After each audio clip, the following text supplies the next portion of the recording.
The 20th century drowned in blood over extreme political dogmas. Millions perished in Soviet gulags and China's Great Leap Forward. Yet the Cambodian nightmare stands entirely alone. A sovereign state weaponized itself to destroy its own heart. On April 17, 1975, the Khmer Rouge violently overthrew General Lon Nol's military regime. Pol Pot instantly forced his radical communist hybrid onto the traumatized nation.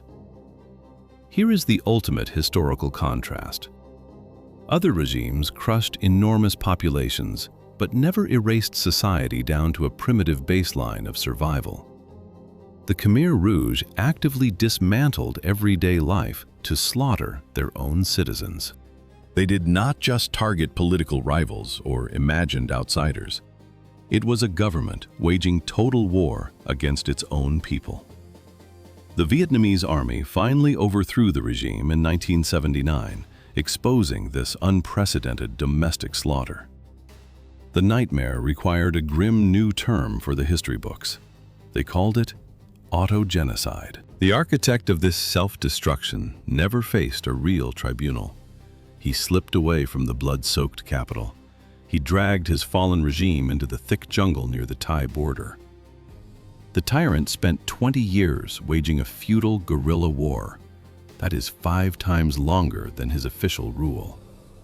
An old man hid in the trees, terrified of phantom American soldiers. The U.S. military had no actual plans to grab him. His paranoia peaked as the international community finally discussed holding him accountable. But justice missed its mark.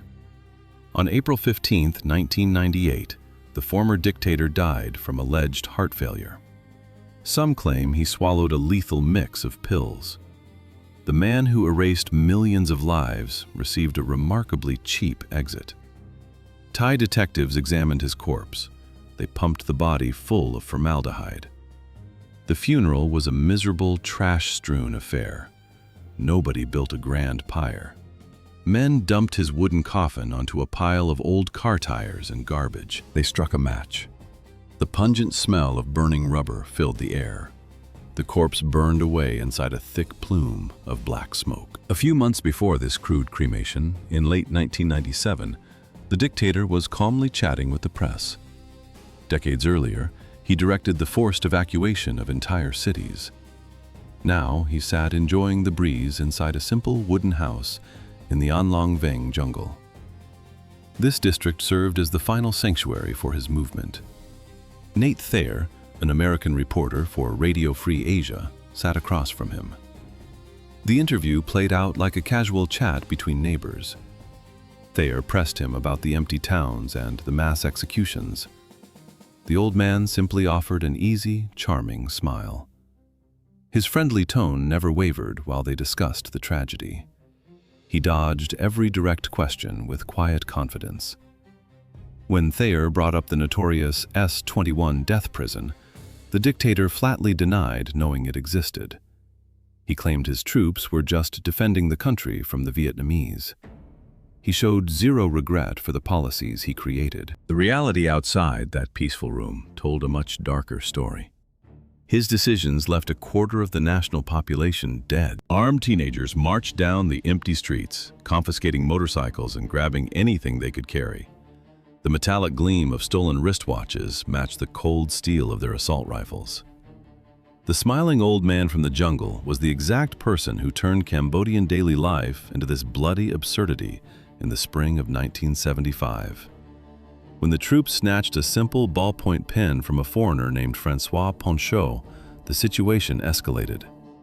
The soldiers raised their weapons and threatened to shoot him over a piece of cheap plastic. That brief encounter on April 17th set the tone for a new reality. Owning a writing tool became a capital offense. The initial street robberies quickly evolved into a nationwide campaign to wipe out any trace of normal modern life. The new authorities decided that wearing prescription glasses meant you were an intellectual, and being an intellectual meant an automatic death sentence. Speaking a foreign language or holding a government job carried the exact same penalty. You did not have to fight the local commanders to end up in a mass grave. If you fit their vague definition of disobedience, your life was over. The country held roughly 7.5 million people before the takeover, meaning the murder of 2 million civilians eradicated every fourth person in the nation. Options were zero. The sheer volume of these executions broke the boundaries of human survival. Between 1975 and 1976, life expectancy plummeted from almost 40 years down to 12. This was the new normal. No one was safe. The mass killings only stopped when Vietnamese troops crossed the border and overthrew the government in January 1979. Before the Vietnamese troops crossed the border, the regime's paranoia built a massive interrogation center. Why did only 7 out of 20,000 prisoners survive? 7 out of 20,000. Prison commanders demanded breaking bones to extract written confessions before the final execution. This nightmare occupied the concrete buildings of Chao Pon He Yat High School. The city originally built this large campus for teenagers studying mathematics and literature. Now, screaming echoed across the empty dirt schoolyard. Mr. Pegg survived to describe the daily routine inside those converted classrooms. Young guards swung a heavy piece of wood. They smashed his head exactly 50 times. He hit the concrete. Then, soldiers dragged him up and locked his bare hands inside a rusty iron vise. Interrogators grabbed pliers and ripped off his fingernails one by one. They poured raw alcohol directly over the open flesh. The sharp smell of cheap spirits filled the stifling room. Electrocution and crude disembowelment happened every single day on the upper floors. Neighboring dictatorships viewed extreme violence as a dark political tool. They killed people to maintain strict control. The Khmer Rouge guards approached the torture differently. They enjoyed the process. Armed soldiers hammered on apartment doors across Phnom Penh, screaming about an incoming American airstrike. The streets quickly filled with panic. To fill those torture cells later, the regime first had to rip millions from their homes. Heavy fists pounded on the wood. Men in uniform gave families just minutes to pack. They ordered residents not to lock their doors. The guards promised to protect their belongings until the fake bombing stopped. No American planes were actually coming to bomb the capital. French author François Ponchot watched this massive deception unfold. Soldiers commanded the crowds to walk 15 to 20 kilometers outside the city. Phnom Penh was overflowing with desperate refugees fleeing the ongoing civil war. The total population had recently swelled past 2 million people. The Khmer Rouge forced every single person out onto the roads on foot. They emptied the entire city in exactly 72 hours. The evacuees ended up in scattered rural huts across the Central Plains. Forced labor in the dirt fields destroyed all previous social ties. The new state deliberately erased basic human connections. Guards even policed language and biology. They strictly forbade starving workers from saying the word sleep. People could only use the verb rest. The regime placed husbands and wives in different camps to break their emotional bonds. Families saw each other one time in 30 days. The 17th of April, 1975, the capital of Cambodia collapsed. The architect of this campaign against human physiology possessed a classic European education. Salat Sar studied radio engineering in Paris between 1949 and 1953. He returned to Cambodia in 1953 with a plan for a Marxist-Leninist utopia. The young ideologue was perfectly willing to take his time. He spent his early years working quietly as a teacher while secretly organizing the Communist Party. That quiet balance shattered in 1963. Government pressure forced Pol Pot to vanish into the northern jungles. Hiding in the deep woods allowed the Khmer Rouge to grow into a real military force. They spent the next 5 years gathering weapons and taking over remote territories. Things escalated quickly after General Lon Nol pulled off a political coup in March 1970. The country plunged into civil war, and the rural insurgents used the chaos to swallow unprotected land. When the Americans pulled out of the region in early 1975, the partisans began their assault. 3 months of constant gunfire culminated in the surrender of Phnom Penh. The victorious commanders announced Year Zero to erase Cambodian history and culture. Journalist John Pilger later wrote that the rulers outlawed money, medicine, and even family. Armed soldiers marched through the streets to rip apart the infrastructure of a modern society. The Khmer Rouge abolished the national currency and closed down every hospital. While citizens collapsed in the fields without the right to sleep, their leader packed his bags for a grand tour. Pol Pot stepped off the airplane onto the Beijing tarmac. The applause of a massive crowd was deafening. It was September 28, 1977. 100,000 people gathered at the airport to welcome him. He had flown nearly 3,000 kilometers from a starving nation into a surreal display of state power. Chinese Premier Hua Guofeng walked up and shook his hand. They smiled and posed for the cameras.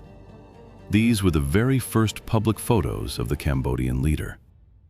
Looking at the newspapers, intelligence agencies around the world finally recognized the dictator as Salath Sar. He was no longer just a shadow.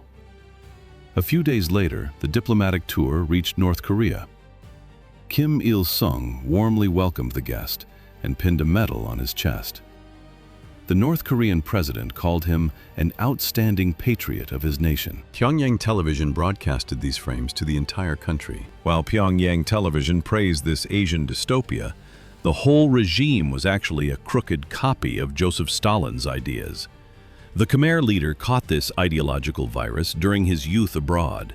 Thick cigarette smoke hung over the tables inside a Latin Quarter cafe in Paris in the late 1940s.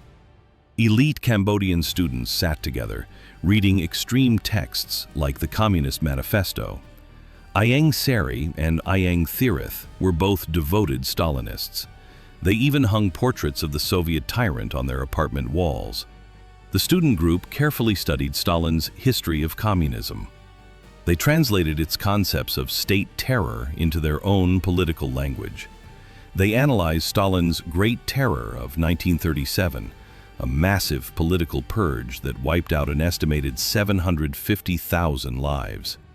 To them, liquidating the opposition was not a crime. It was a necessary tactic against traitors. Salath Sar observed this approach and decided to follow the Soviet dictator's personal example. Joseph Jugashvili abandoned his birth name for Stalin, meaning the man of steel. Sar needed his own disguise. He adopted the pseudonym Pol Pot, a simple name meant to sound like a common Cambodian peasant. The Khmer Rouge would later scale this borrowed ideology to staggering proportions. Stalin's purges killed hundreds of thousands, but Pol Pot's regime would murder around 2 million people. They destroyed nearly a quarter of Cambodia's entire population. The theoretical discussions over coffee and cigarettes in post-war France finally reached their violent conclusion decades later. The Khmer Rouge marched into Phnom Penh and officially declared Year Zero. The Khmer Rouge tore society apart. But before Salath Sar became the phantom dictator, he wore the mask of a smiling Phnom Penh teacher. You expect the architect of a national slaughter to look like a violent maniac. Instead, his pupils remembered him as the kindest man in the building. During the 1950s, he taught history at a private college. He never raised his voice. He listened carefully. The future tyrant manipulated colleagues and teenagers with a calm, magnetic presence. One associate claimed they knew instantly they could be friends for life. This charm was a calculated social tool. It blinded everyone around him. Black and white photographs from that era capture a wide, open smile. He projected pure empathy across the classroom. At the time, the Cambodian capital held roughly 400,000 residents. A private teacher commanded immense respect. He used this status and basic politeness to hide his radical agenda. Even defectors who fled his political party hesitated to blame him directly for their broken faith. Historian David Chandler studied this deep disconnect. He described the man as an impenetrable facade built entirely from a series of masks. Even at the very end, the truth stayed buried. After a rare 2-hour interview with a foreign journalist, the dictator remained a complete mystery. That mask of a humble teacher hid more than just ambition. It covered his family's real wealth. The boy who later led a radical agrarian revolution actually grew up under an expensive tile roof. In the 1920s, clay tile served as a strict marker of the Cambodian elite. Most local peasants lived in simple dirt floor huts. Dried palm leaves covered their roofs. His father, Pinsaloth, owned vast and highly profitable rice fields. The family never faced starvation. They thrived. They also maintained direct connections to the royal palace in Phnom Penh. His cousin, Miek, entered the inner court. She eventually had a son with Prince Sisawath Monivong. She stayed in the palace right up until the 1970s. This comfortable reality contradicted the communist myth he constructed. A true proletarian hero could not have royal relatives. The dictator simply erased his privileged upbringing. He needed to look like a man of the soil. His regime required a proper origin story. Propagandists ignored his expensive education in Paris. North Korea took on the task of distributing this fabricated history. State broadcasters in Pyongyang transmitted a fake biography of a poor farmer to the outside world. This fake broadcast about a poor farmer forced the dictator to wipe his real identity from his own nation. 87. First brother. These numbers and vague titles replaced his name entirely. In other regimes, the leader's face stared down from every public building and street corner. Cambodia was ruled by total emptiness. The entire country submitted to an invisible phantom. Salath Sar was actually born on May 19, 1925, but nobody in his country knew that specific date. According to Philip Short's book, the tyrant believed that keeping quiet meant winning half the battle. He turned silence into a weapon. Through the 1960s and 70s, he dropped his birth name. He hid deep in the jungle behind numerical codes and aliases like Grand Uncle. Millions of people died following orders from a man they had never seen. Even his own flesh and blood lived in the dark. In the middle of 1978, a cheap newspaper rustled loudly. Two men sat together and stared closely at a printed photograph of the nation's supreme leader. The brothers studied the dark eyes and familiar facial features. They suddenly recognized their own blood relative right there on the front page. The man destroying their country was their own brother. He maintained this heavy curtain of secrecy until his death. Citizens could not even verify his real age. French colonial records clearly listed his birth as May 25, 1928. But the dictator rewrote his own timeline. He and his siblings fed a different story to the international press. He manipulated the facts so well that modern historians officially changed their academic books. They adjusted his age by exactly 3 years.